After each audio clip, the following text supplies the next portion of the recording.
Hello and welcome. I'm Valerie Paley, Senior Vice President and Sue Ann Weinberg, Director of the Tricia D. Klingenstein Library at the New York Historical Society. Before we begin, I would like to thank Louise Mirror, our President and CEO, Pam Schaffler, Chair of the Board of Trustees, all of our trustees, Joyce B. Cowan, Diane Max, and the late Adam Max, and the Andrew W. Mellon Foundation, along with our Chairman's Council, our members, and our many other generous donors.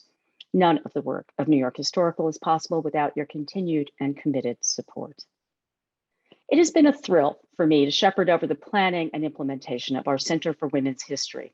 In only a few short years, we've been able to accomplish so much in terms of scholarship, education, programs, collecting, and not least of all, exhibitions. Since 2017, the Joyce B. Cowan Women's History Gallery has been the venue for no fewer than 9 important shows that foreground women's critical role in American history, including our current exhibitions, Notorious RBG, The Life and Times of Ruth Bader Ginsburg, and Cover Story, Katharine Graham, CEO. I am so proud and honored to lead the curatorial team that has pulled off these remarkable feats. Tonight's program, Until I Am Free, a conversation on Fannie Lou Hamer's legacy, will last approximately 45 minutes, including 15 minutes for questions and answers at the end, which you can submit via the Q&A function on your Zoom screen at any point during the presentation. The chat function has been disabled, so please do make sure to use the Q&A. After the presentation, we will get to as many questions as time allows. And now I'd like to introduce our speakers, Keisha N. Blain and Rebecca Traister. Keisha N. Blain is an associate professor of history at the University of Pittsburgh and author of Until I Am Free. She's an award-winning historian of the 20th century United States with broad interests and specializations in African-American history, the modern African diaspora, and women's and gender studies. She's the president of the African-American Intellectual History Society and a columnist for MSNBC covering race, gender, and politics in historical and contemporary perspectives. She is currently a 2020-2021 fellow at the Carr Center for Human Rights Policy at Harvard. Our moderator, Rebecca Traister, is a writer at large for New York Magazine. A national award winner, she has written about women in politics, media, and entertainment from a feminist perspective for The New Republic and Salon, and has also contributed to The Nation, The New Yorker, The New York Observer, The New York Times, and The Washington Post.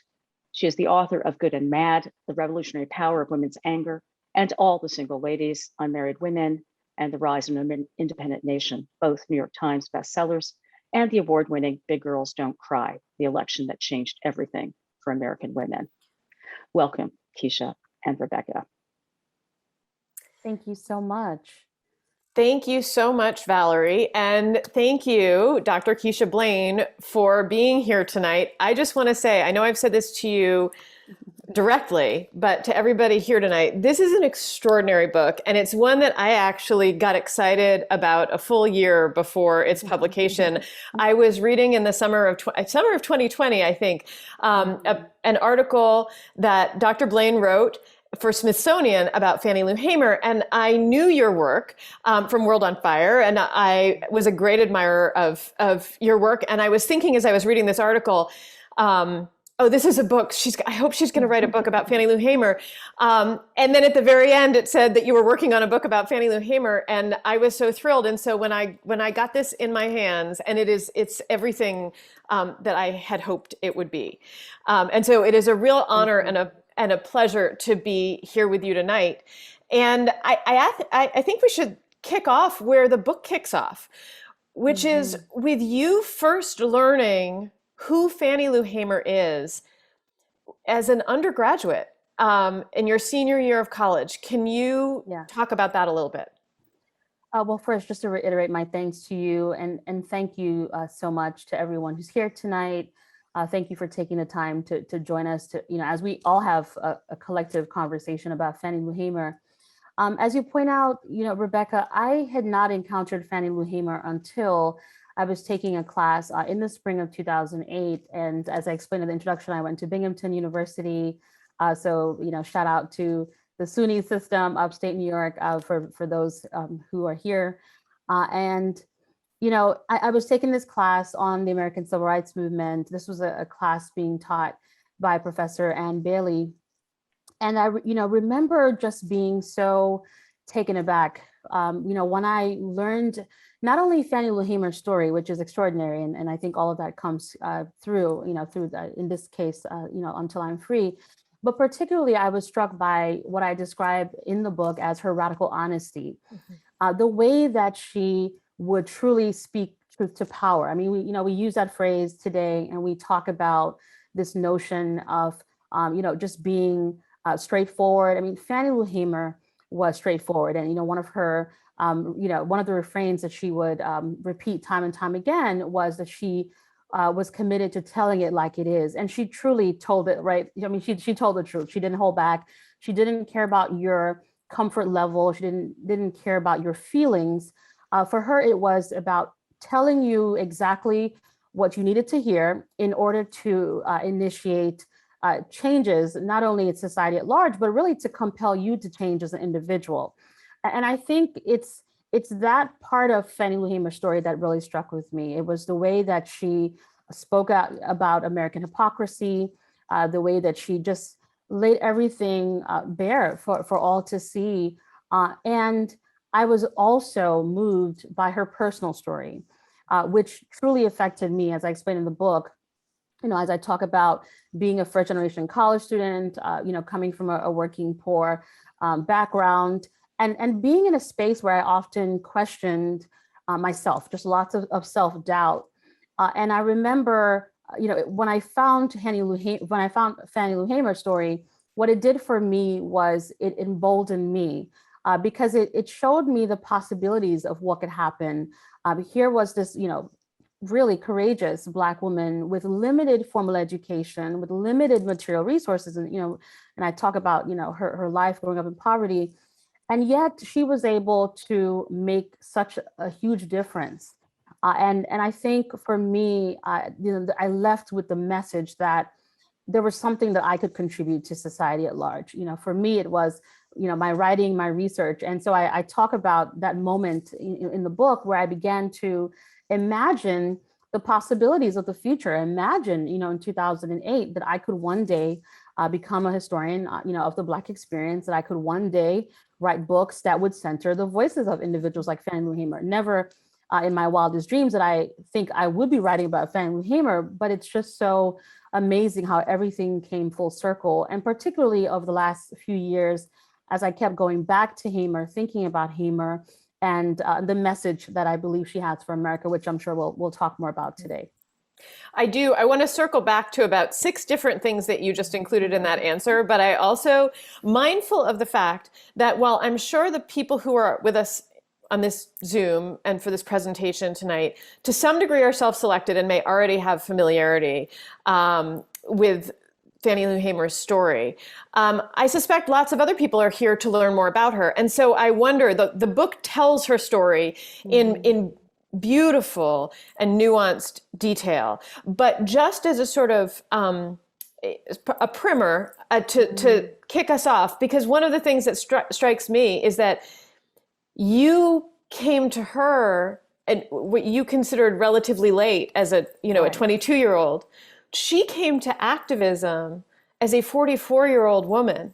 Right. And in fact, only lived another 15 or 16 years. And so all of the power that is packed into her work as an activist and an advocate, and this person who spoke truth to all kinds of power, is packed into this very short period. And so I wonder if you could very briefly tell the audience and the people who are here a little bit about what those 15 years entailed. Absolutely. I think anyone who knows anything about Fannie Lou Hamer probably know her through the context of the 1964 Democratic National Convention, and just this powerful speech which she gave. And I suspect many people know that this speech, of which she spoke about state-sanctioned violence, of which she spoke about voter suppression, that this speech terrified President Lyndon B. Johnson, so much so that he called this impromptu press conference in order to divert attention away from Hamer. And what I find interesting is if you ask anyone about the 1964 Democratic National Convention, really the only thing anyone ever talks about is Fannie Lou Hamer and that powerful speech. But part of what I try to do in the book is to show truly, I think, the complexity, and of her life far beyond. So certainly before the speech and long after the speech. Fannie Lou Hamer was born, actually, we just celebrated her birthday not too long ago, October 6th of 1917. And she was the youngest of 20 children. She grew up, as a sharecropper, and this is fundamental to understanding her life in Mississippi Delta, but also crucial to understanding her commitment to economic justice, which I talk about in the book as well. And I think in broad strokes, we can certainly talk about Fannie Lou Hamer as a civil rights activist, because she played such a fundamental role in the expansion of Black political rights. I do credit, I think we all have to credit Fannie Lou Hamer as one of the key figures who laid the groundwork for the passage of the 1965 Voting Rights Act. And even beyond that too, I would emphasize, Fannie Lou Hamer's voice as really instrumental in shaping the women's liberation movement, and I'm sure we'll get into that a little bit later.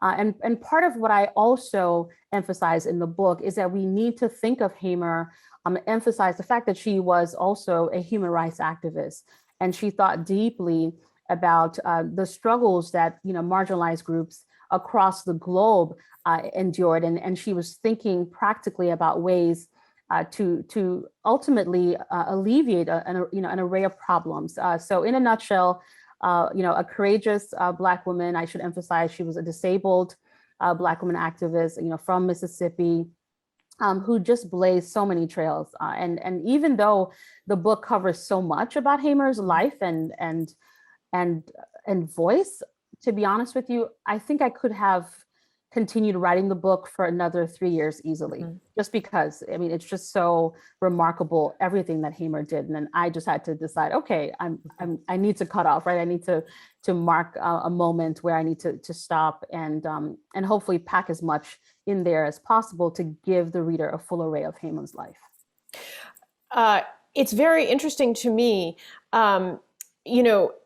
the range that you're talking about in terms of the issues that, because to the degree that I knew about Hamer as a student, and it was very, very little, it was as a voting rights activist, right? And then there was a later point where I learned that she had been sterilized against her will. But that was pretty deep into my own work, writing about gender, race, power. I was pretty deep into having to seek out that history myself before I even ever got that to that level. And so it is amazing to me that when she goes to that SNCC meeting at age 44, that is when she learns about her own right to vote and to affect change, right? It's not just that she's new to activism, it's that is her introduction to the concept that she has, that she could play a role in electing a government. And she goes from there to a determination to tell the stories of the harm done by agents of the state to her and to others, to talk in very detailed and vivid terms about lynchings that she witnessed, to talk about her beatings at the hands of police, eventually to talk about her sexual assault, though that took her longer to get to, and maybe that's something you could weigh in on, to talk about her experience of forced sterilization. And this thing that you mentioned in your first answer, that she believed in the value of public testimony as a way to affect change. And so the book, I should be clear for everybody who hasn't read it, toggles back and forth between Hamer's life story and our contemporary fights, and including your writing about Sandra Bland and Breonna Taylor, about contemporary activism. And I wonder if you can talk about the sort of complex relationship between the continued value of making the invisible visible that Hamer so believed in. She talked about taking things out from under the covers, and the kind of trauma of being, of witnessing over and over again the violence enacted on Black bodies by agents of the state via some of the tools that have made these stories visible in a way that they would not otherwise have been. Can you talk about that tension at all?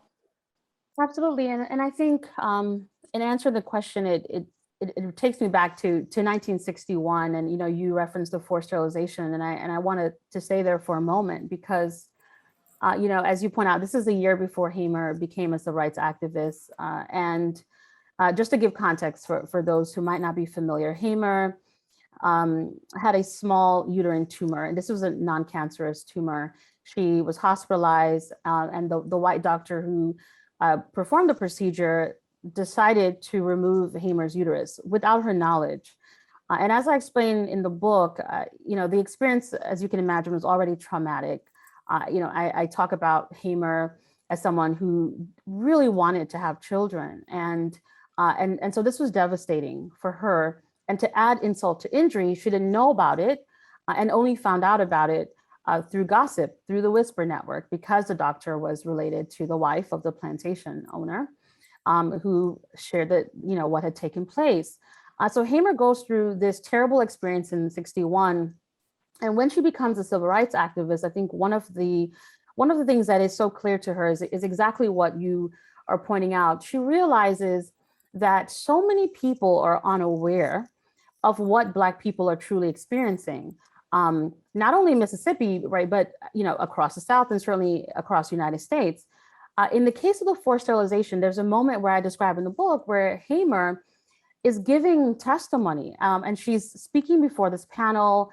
This was a panel that was formed right before Freedom Summer of '64, and SNCC activists and others came together to host this panel to ultimately talk about the challenges in the South and particularly the challenges in Mississippi.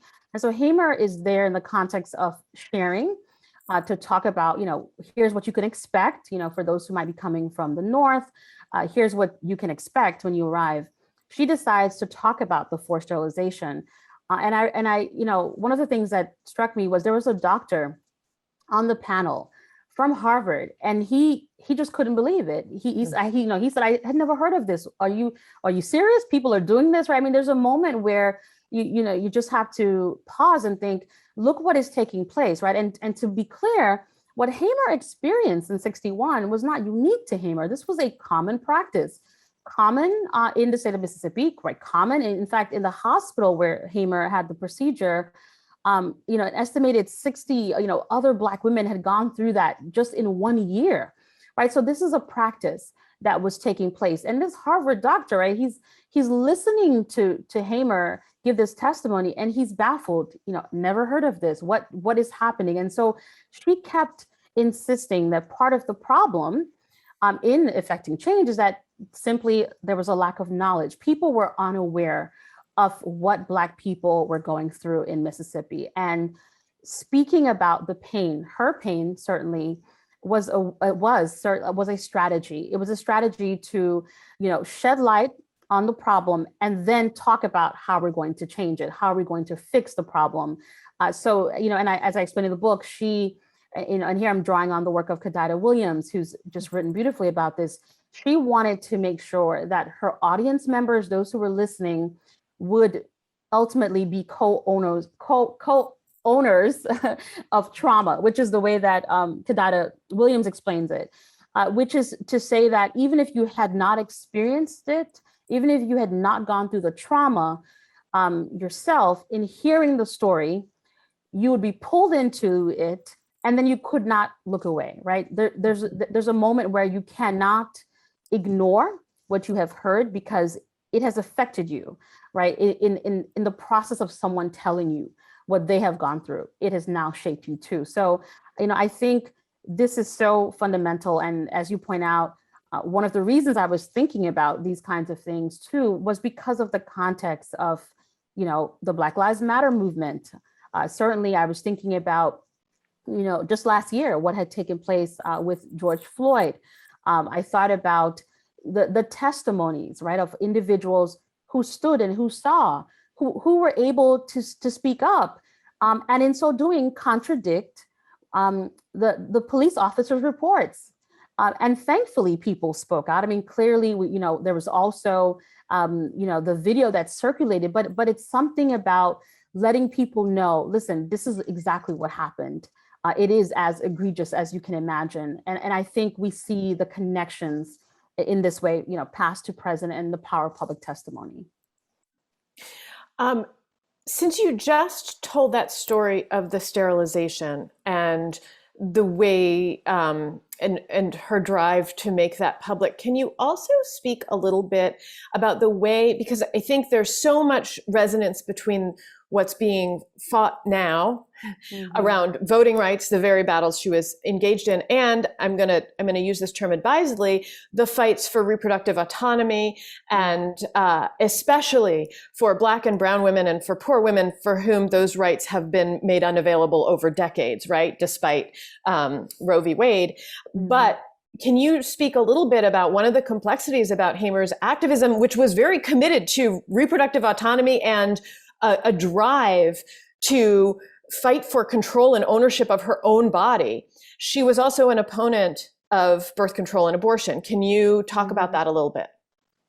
Absolutely. And I think there are several factors here. One of the things that I emphasized very early in the book is that Hamer was a person of faith. In August 1962, when she joined the movement, she saw it as certainly, one could describe it as both a political calling, and for Hamer, it was also a spiritual calling. She believed that it was divinely ordained, that she would be part of this movement, that she would use her voice to effect change, which is partly why she just kept pushing, even after she endured all kinds of, abuses and challenges. She saw it as God's will, right? As part of the larger struggle for liberation.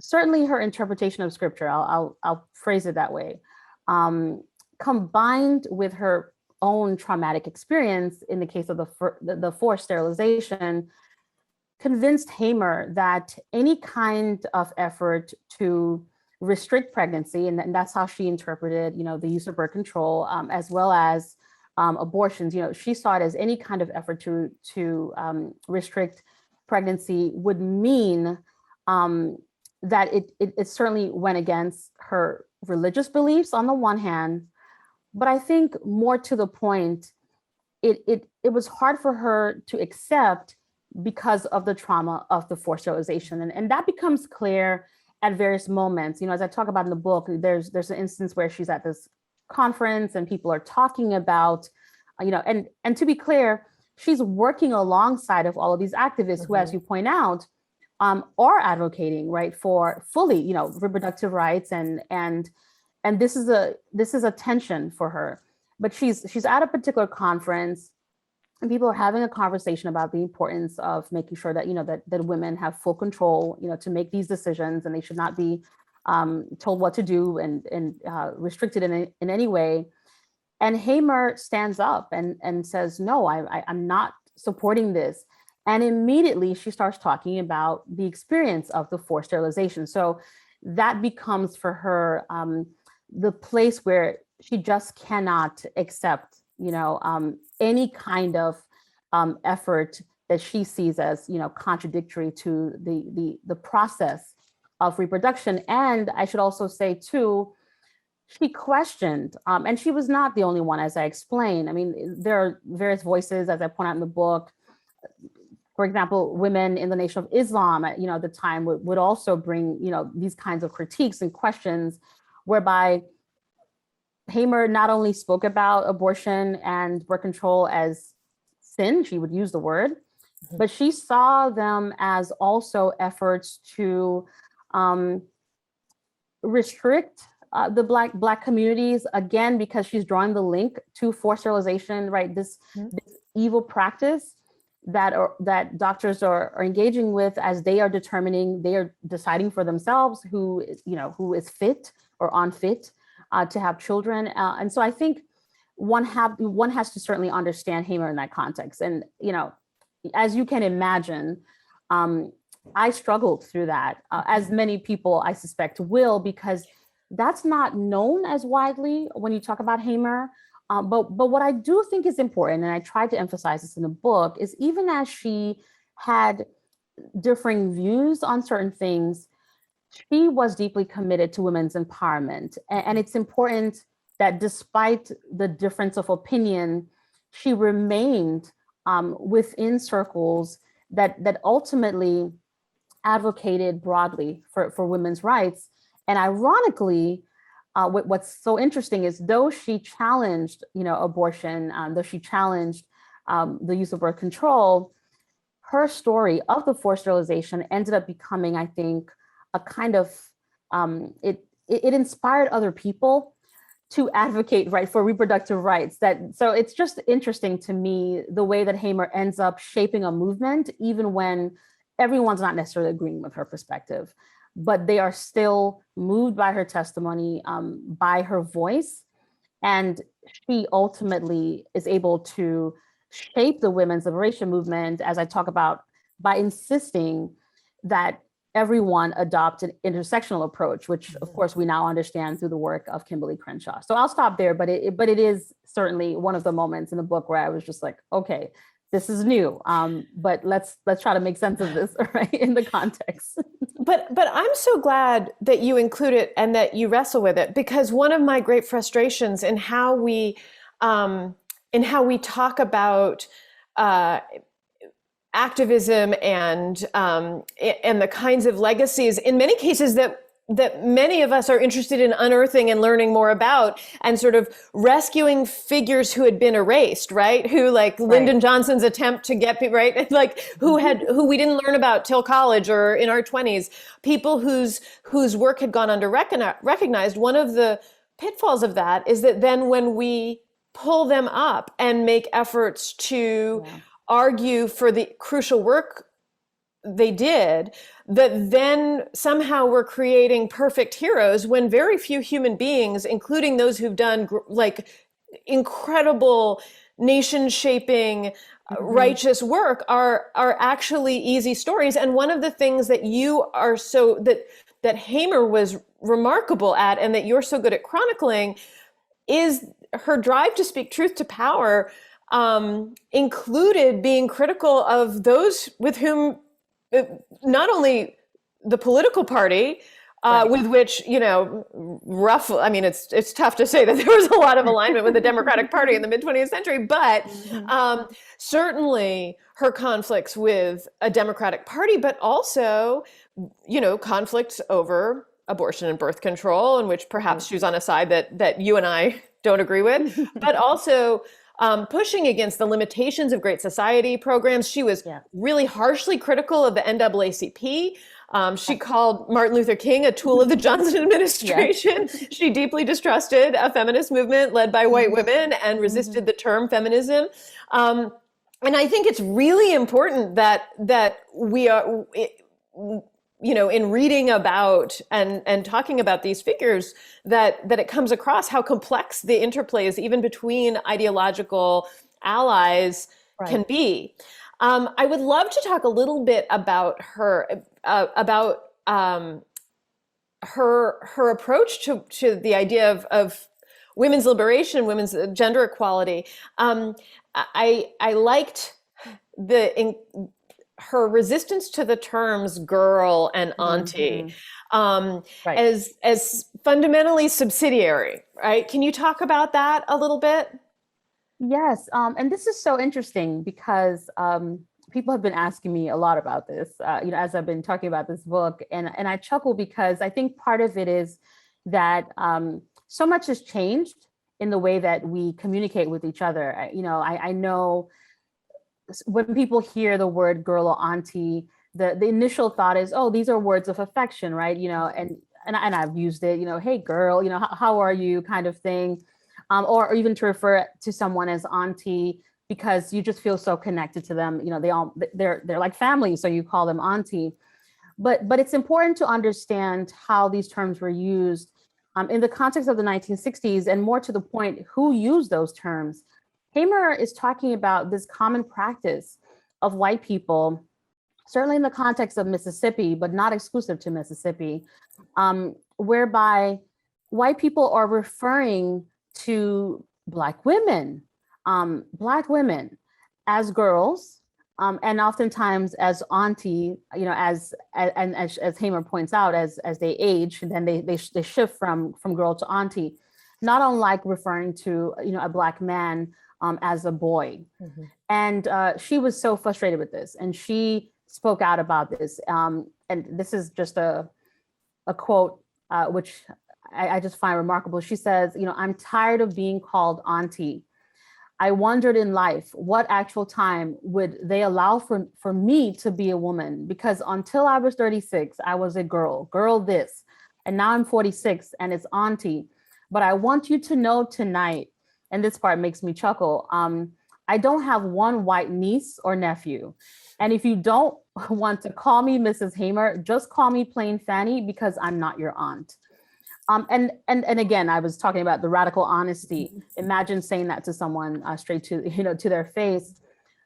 You have to understand what it meant for a Black woman.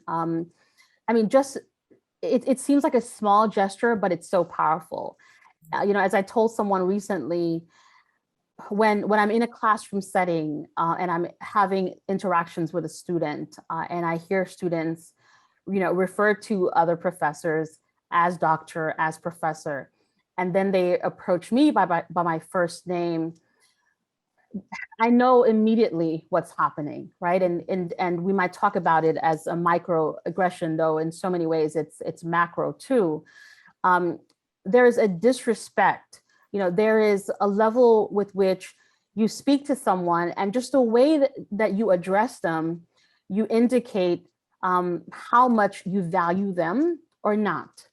And Hamer understood that when white people were calling her girl and auntie, it was as if they weren't even interested in acknowledging her as a person. It was this blanket sort of word, but even more so, it was an attempt to not even acknowledge her womanhood. And what do I mean? I mean, we're talking about the women's liberation movement, and we see this throughout history, right? I think about the context of Ida B. Wells, being thrown off of a train in the 19th century, that people did not see Black women, and I would argue to an extent still this is the case, as women, which is to say that when we talk about womanhood, and when we talk about even who is considered a lady, it's historically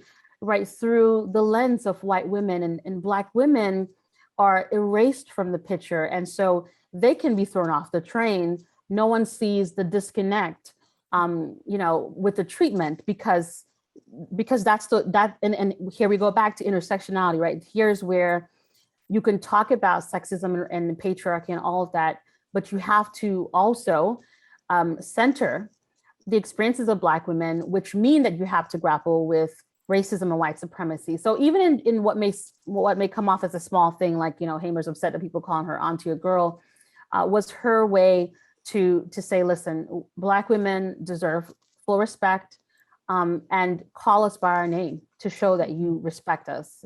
I mean, it's really, I think, a powerful lesson, and particularly in that setting. Well, that actually brings me to one of my very favorite parts of the book, which is something that she says. You quote her at length on white women around this notion of women's liberation, right? And you write, Hamer carefully explained the kind of liberation these women needed. And this is just an extraordinary passage, and I'm going to read part of it. A white woman reading part of it about my own kind. Okay, these are Hamer's words. "But sometimes I really feel more sorrier for the white woman than I feel for ourselves, because she has been caught up in this thing, caught up feeling very special. And folks, I'm going to put it on the line, because my job is not to make people feel comfortable," which of course is exactly what you were saying from the start, is so explosively thrilling and crucial about the work that she did, was a lack of interest in making people feel comfortable or permitting them to stay comfortable. Mm-hmm. "You've been caught up in this thing Because you worked my you worked my grandmother, and after that you worked my mother, and then finally you got hold of me, and you really thought, people, you might try and cool it now, but I've been watching you, baby. You thought you was more because you was a woman, and especially a white woman. You had this kind of angel feeling that you were untouchable.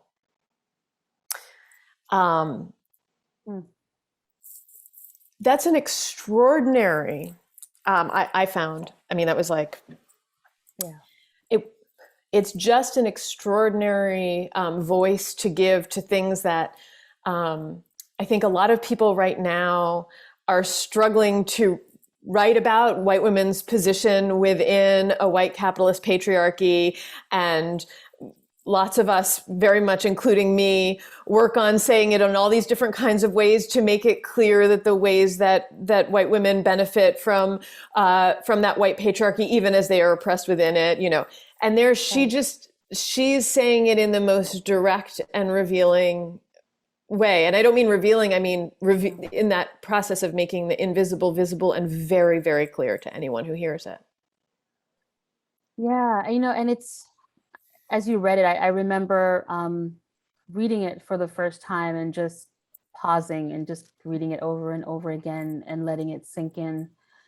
And quite frankly, imagining Hamer delivering the speech and thinking, how did she even have the courage to say these words?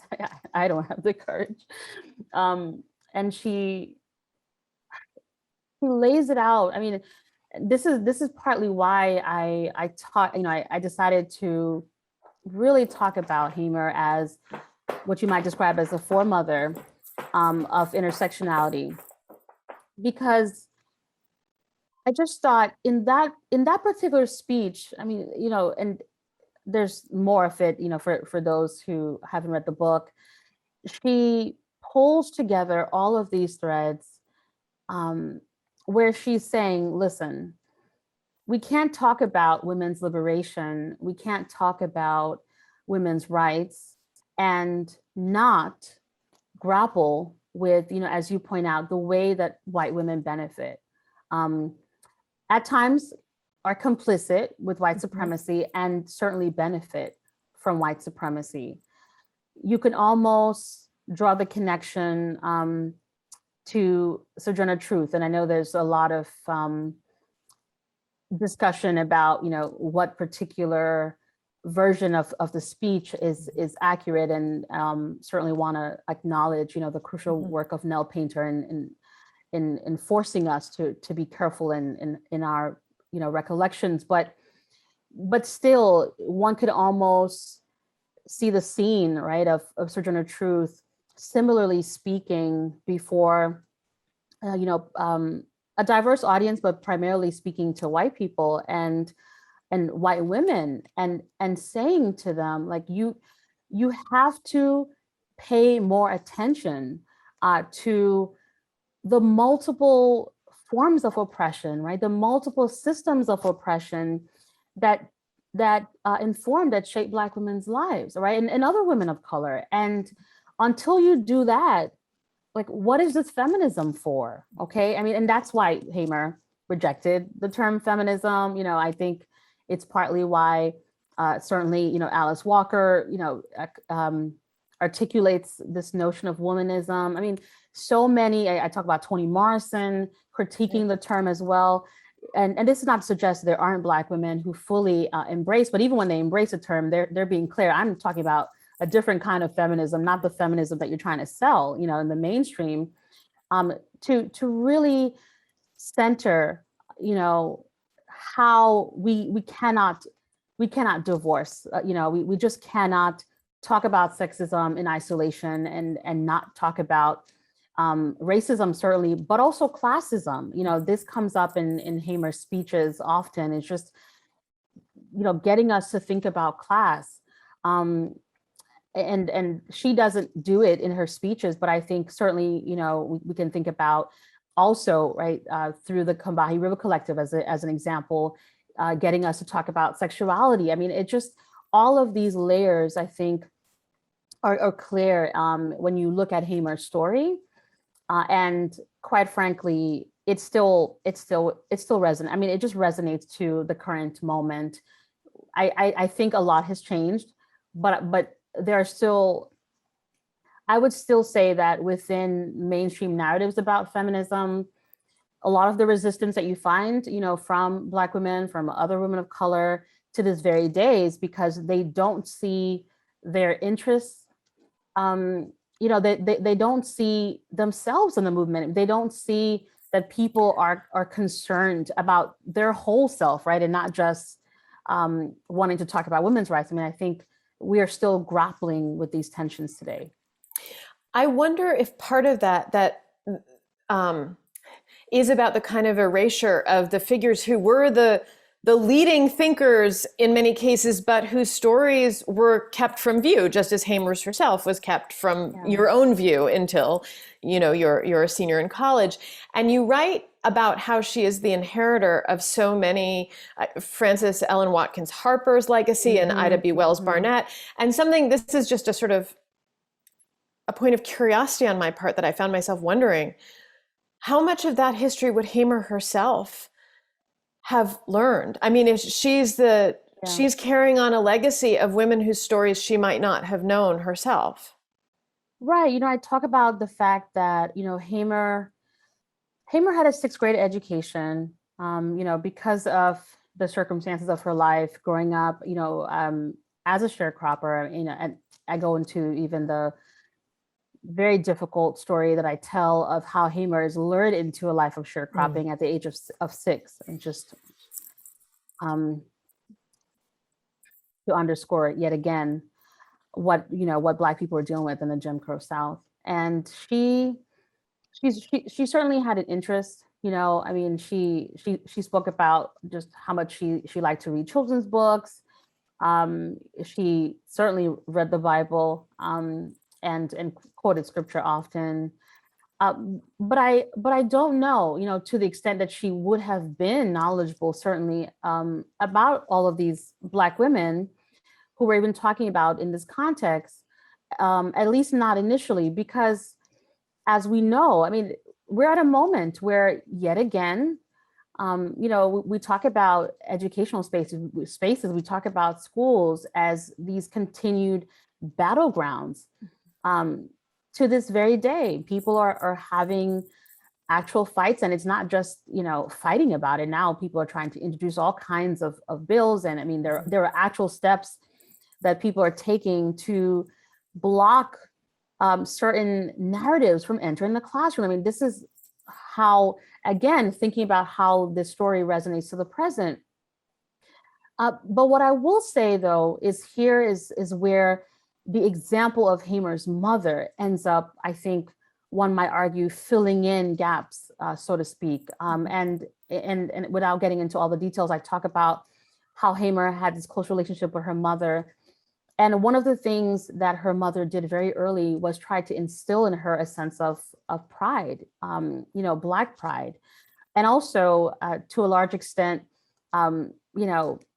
self-sufficiency, as well as armed self-defense, right? Which, it's just, I tell that powerful story about Hamer's mother just going out into the field and having a 9mm, because she understood that at any moment her life could be in danger, her children's life could be in danger. She needed to be ready to defend herself and to protect her family. And I think all of these lessons stayed with Hamer and certainly empowered her into her adulthood. So even if she didn't necessarily have exposure to all of the stories and that we're talking about of the Black women who came before her, I think there's a way that her mother, through her example, provided for Hamer a vision of what was possible, but more so a vision of what it meant to be a proud Black woman living in a world where people may not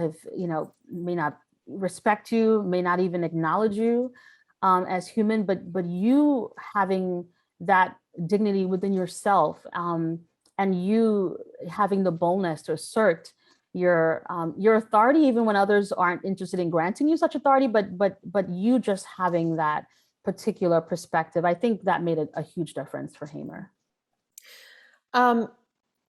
I want to ask you briefly about some of the burdens. There's the sort of the recognition of this incredible work that she did, the admiration for her willingness to give voice to these incredibly difficult truths, to put herself at risk in a public eye, to go in front of an audience of white women and say the things that she was willing to say, to be critical of her allies within a civil rights movement.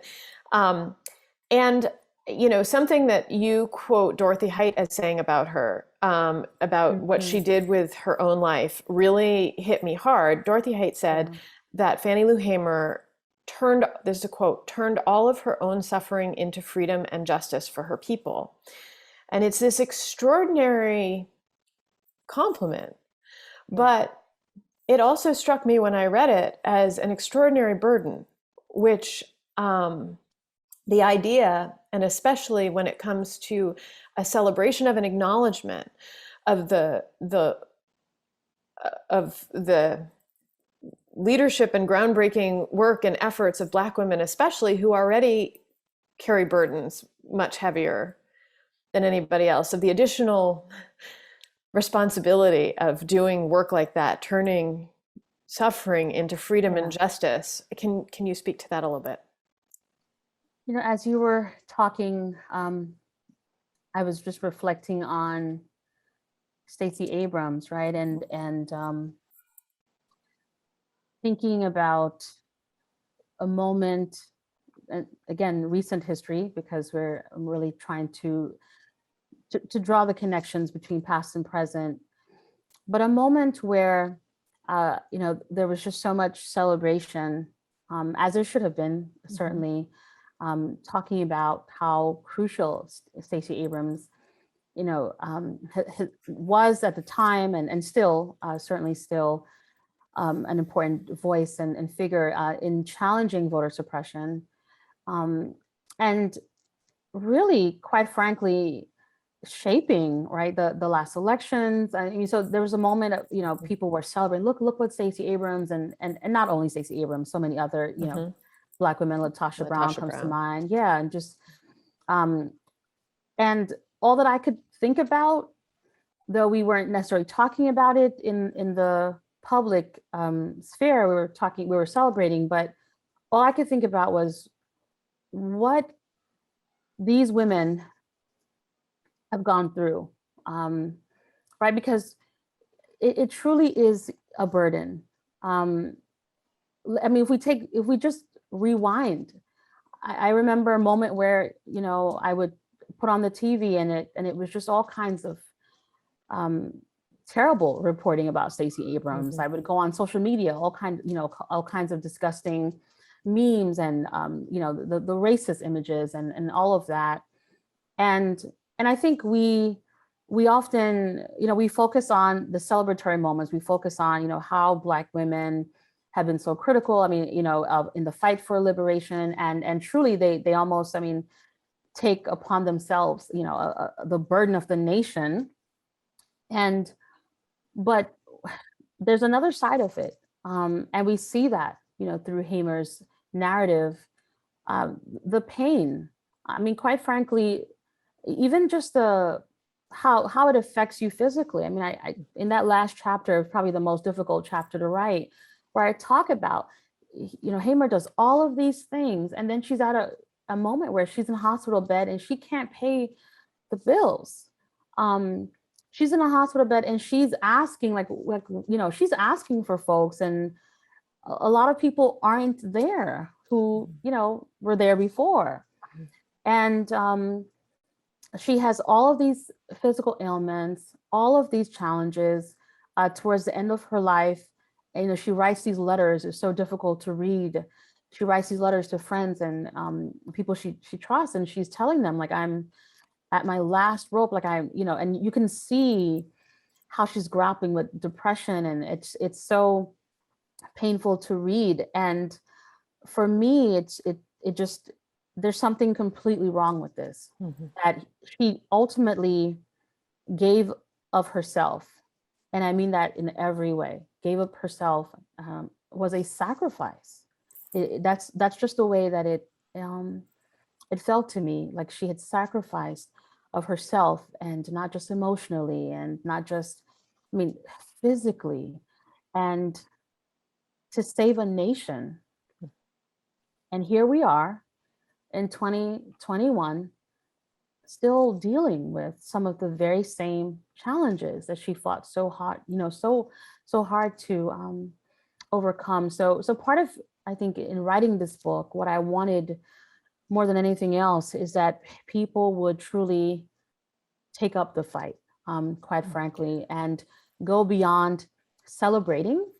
We have to celebrate. I want people to celebrate Hamer. I love the fact that people use her quotes and all of that. But let's move to the next step and say, how do we advance this legacy? How do we make sure that not only Ruleville, Mississippi, is radically transformed, and to this day, I mean, 40% of the people there, Hamer's hometown, are still living below the poverty line. Like, that's a problem. I mean, Hamer worked so much to try to bring an end to poverty and hunger. I mean, we know these are persistent problems, but it's troubling to me that so little has changed when you look at the data, right? And so I hope that in all of that, we grapple as much with the pain and the sacrifices as we do with the celebratory moments. So let's honor Black women, certainly for their labor, but let's not leave them out there on their own.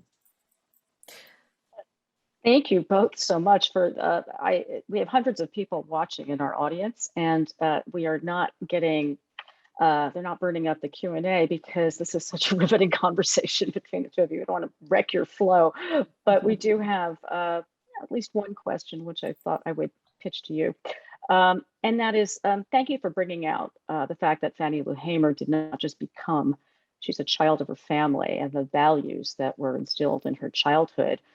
So often the value of the childhood of our Black heroes are neglected as not of consequence. And I think that's a really wonderful point. Do you care to speak to that at all, Keisha?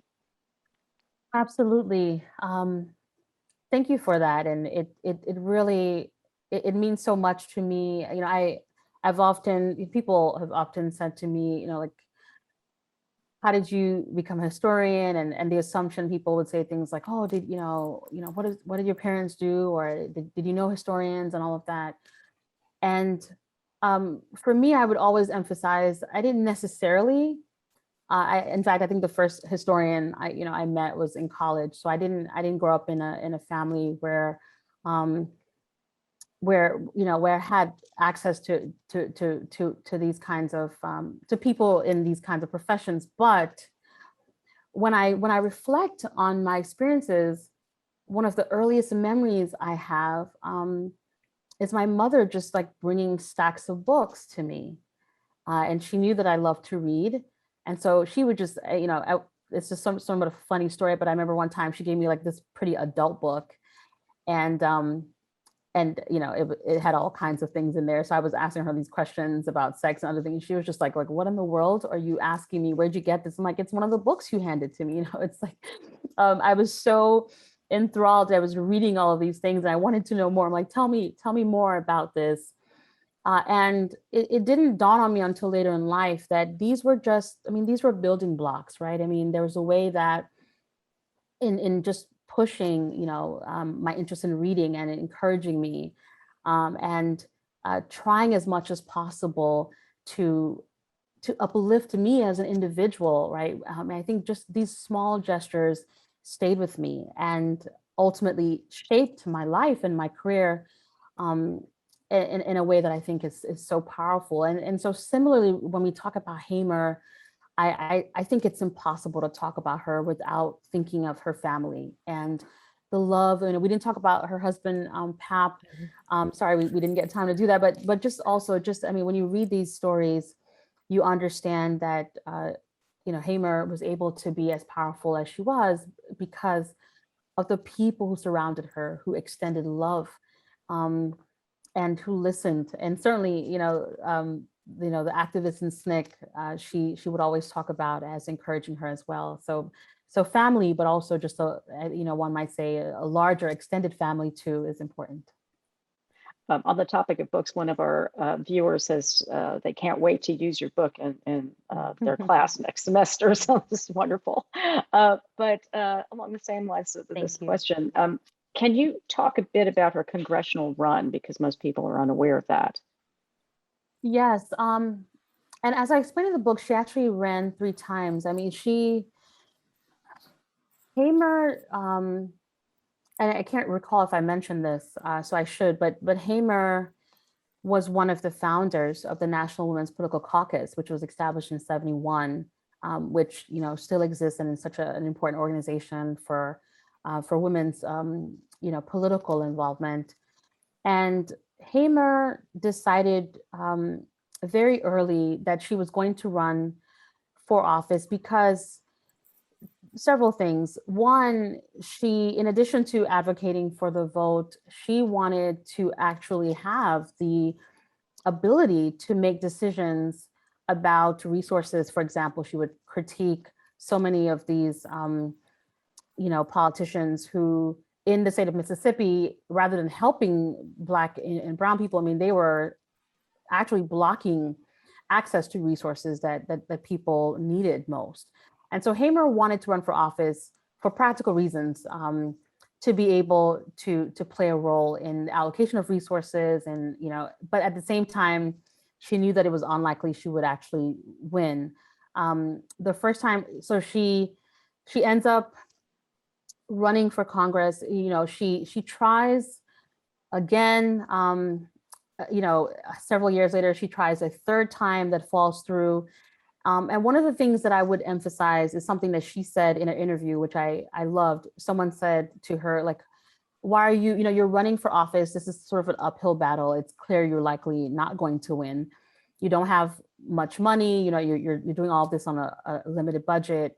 And she said, it's not about winning, actually. It's about the message it would send to other Black people. She wanted people to see that a Black woman could in fact run. And she hoped that in trying, at least, that it would inspire others to do the same. And so she saw her step as having broad implications, within her community and certainly nationally. And I think that's important to emphasize in Hamer's story. Well, it's a powerful, powerful story. And unfortunately, we've run out of time.